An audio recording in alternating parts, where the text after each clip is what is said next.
Ladies, gentlemen, and haradrim of all ages, unsurprisingly, the Vessel of Hated expansion has been full of features and tons of people have been playing it. And along with this, of course, there are some bugs or otherwise undesirable additions that did need to be panned out a bit. There's been a ton of feedback from players, a reasonable amount of response from the developers too, including multiple hotfix and smaller client patches. Some of them not even just for bugs, but for pure quality of life improvements by changing things like drop rates of various materials that were proving to be bottlenecks for players. Today, however, we have a much bigger bit of news to talk about, and it's the full-on patch notes for the biggest patch this far this season. A full-on client patch and a major one of that too, 2.0.3. So let's talk about everything that is changing with this then and when it will be applied. First things first, of course, the release date is scheduled for this coming Thursday, October 17th, so there won't be much waiting involved for this. That said, let's dive into the more meaningful changes that are coming with the patch. There have been a number of adjustments for runes, not balancing so much as just changing the ways that they interact while crafting, or the way that tooltips work with them, just mostly quality of life changes for the system itself. There are also similar changes for things like the party finder system, which are just mostly like reorganizing activities and where is in what category, and their ease of access too.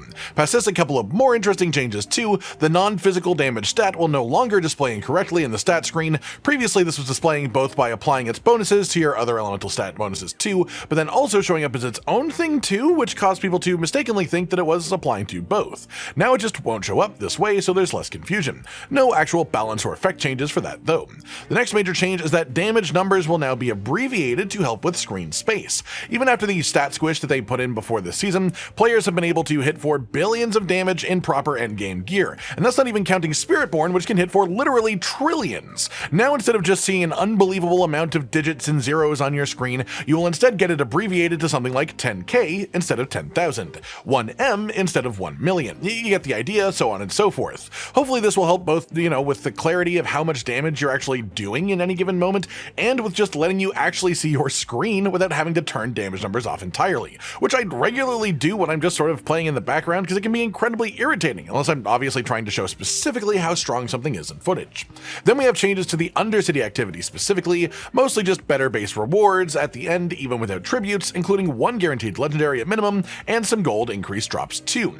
Bosses and greater afflicted within this activity have had their health reduced, spawn frequency between the elites is different as well, and they've adjusted the base timer for each run to be increased if you are not using a tribute, as well as increasing the time bonus that you get for killing each of the elites, though this part will actually apply to tribute-based runs as well. They just will have their reductions applied to them still. Aside from this then, the yellow quality tributes are having their drop rates increased. This mostly affects the rune-specific tribute and the masterworking material dropping tribute, which is also extremely effective to run if you actually have them. Next we move on to season-specific changes, which are all around the Realmwalker, and these are quite good, honestly. The Realmwalker no longer has reduced spawns if only one person is fighting it, the maximum amount of spawns at a time is increased, the movement speed of the Realmwalker itself is increased by a fair amount, which is great too, and every time that you kill the blood-bound guardians, it will increase the movement speed of the Realmwalker even further as well, rather than just doing HP damage to it. As well, the Realmwalker will have a chance to spawn a treasure goblin, which is quite good, and then there are just some other changes done to make the event faster paced, which fixes the main complaint that I've seen from most people for sure, myself included. Then we have some balance changes, not major ones at least in this section, but just wait, things are going to be changing a bit when we get to bugs. Sorcerer now has the overheating and charged flash legendary aspects scale with these specific skill ranks that are related to them, which is an interesting change, and it's the type of thing that I like to see for sure. It definitely makes things more interesting from a build creation standpoint. Then Mythic uniques have had some of their stats reworked a bit. Doombringer gives more all stats, Shattered Vow gives way more health, Grandfather more health as well, and the all stats is increased too. Shroud of False Death is getting both life and all stats increased. Nessikim is having a life increase, Shaco the Harlequin Crest is getting a life increase as well, and then Dariel's Visage is getting an all stats increase. So every one of these items will be at least a little bit stronger for various reasons once the patch hits. There's also been a slight change to the Elemental Surge Tempers, which increase their minimum roll, and these are best for leveling more than anything, so this is still a nice change to see for sure. Then we have an increase to Scrolls of Restoration being dropped from the Dark Citadel weekly cache. This is useful, but I honestly find I get way more of these just by doing Infernal Hordes anyways, which sort of makes this a negligible change. We've also had the items that were disabled from dropping added back into the game with this patch then, with specifically the Agile Wolf aspect for Druids, azurewrath, frostburn, and the Shroud of False Death Mythic unique being added back in. There are a few other changes in this section too, but the main ones that are worth talking about are the Waller affix elites are just going to be much less of a problem than they used to be. They will spawn less walls, they will spawn walls less frequently, and that's just just very nice to see. Varshan's barrier is also being looked into and changed again even further, as it was still a bit of an issue even after the recent smaller patch to actually affect this, so this should hopefully fix it completely. Past that, we just had a massive amount of bug fixes, so I won't be diving too deeply into the whole list. It's just a lot of little issues being ironed out, which is good to see, but not so exciting or important to know for most players. Past this, we have gameplay bug changes, including increasing the automatically granted crafting materials in higher tiers. This is pretty unspecific, but I am hoping what this means is it will apply to specifically iron chunks and raw hides at the end of activities, but the wording isn't overly descriptive here. Angel Breath also is spawning more, and importantly, they fixed the issue with Lilith not dropping a resplendent spark on your first kill. And with this change, anyone who has already defeated her this season will just get their free bonus spark automatically added to their character when the patch goes live on Thursday. Then we have class-specific bug fixes. Barbarian is just getting a stat screen tooltip fix really. Druid gets a few interesting fixes, but the biggest one is making the perfect storm key passive work. Yeah, it was just broken this season, but now it is hopefully going to be fixed. Necromancer gets some funny interactions ironed out. Rogue has had preparation affect Dance of Knives changes, which is a sort of funnily small bit of change, but could actually let preparation builds pop up a bit more frequently once again. Sorcerer then did get quite a wall of changes, honestly, a number of them seeming to be positive and encouraging interesting interactions that were walled off before, fixing tempers that just weren't functioning, but also doing things like making mercenaries not trigger your enchantment effects, so that's a bit of a slight loss too.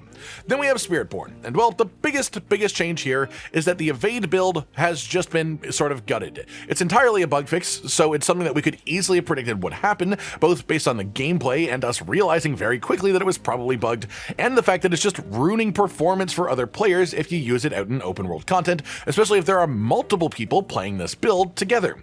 The actual thing being fixed then is just going to be quite painful for the build, and it will make it worse, and this is removing Spiritborn's ability to cancel its evade into itself. Basically, because of the unique animation that Spiritborn has for evade, you could cast your evade faster than intended to cancel the end of the previous evade animation and start it again, literally letting you evade far more frequently than you should be able to, even with it having no cooldown. This is what was causing the performance issues, but it's also a large part of the power of the build was able to have in the first place, as obviously having less frequent evades now would also mean less frequent storm feathers procs and lower overall damage output as a result. We will have to mess around with this build once the patch actually hits, of course, to see how much worse it'll be, but if you are using this evade build for Spiritborn, I would probably recommend taking these next couple of days before the patch to start farming towards something else for your Spiritborn just in case. Then the rest of these are just general bug fixes really to different systems, nothing that seems overly noteworthy in my opinion, but of course feel free to check out the full patch notes yourselves if you do want to see what's changing. That just about does it for today then everyone. The full patch notes for 2.0.3 hitting this coming Thursday and everything worth talking about from them here. A number of these things are solid changes, there are some that we will have to actually see in game before we can judge them properly, but considering this is coming out just like more than a week after the actual season start, this is an absolutely massive patch with a lot of changes, so it's just lovely to see the amount of effort being put in here, and again, there are a lot of good changes here, especially to things like the Realmwalker, and fixes to genuine issues inside of this patch too, even if there is a bug being fixed that does essentially nerf a fun build. Like if you liked the video then, subscribe and hit the notification bell for more, and most importantly, ladies and gentlemen, until next time, stay sweet. Josh, Cotton, and Hollow with the videos, dropping the humor like a hammer on your tippy toes, bringing entertainment on a daily arrangement to take our insanity and turn it into entertainment. Yes, I said entertainment twice, to reiterate that it is nice to look into your faces on a mostly daily basis when you let us in your homes to make the whole world a stage. Goodbye.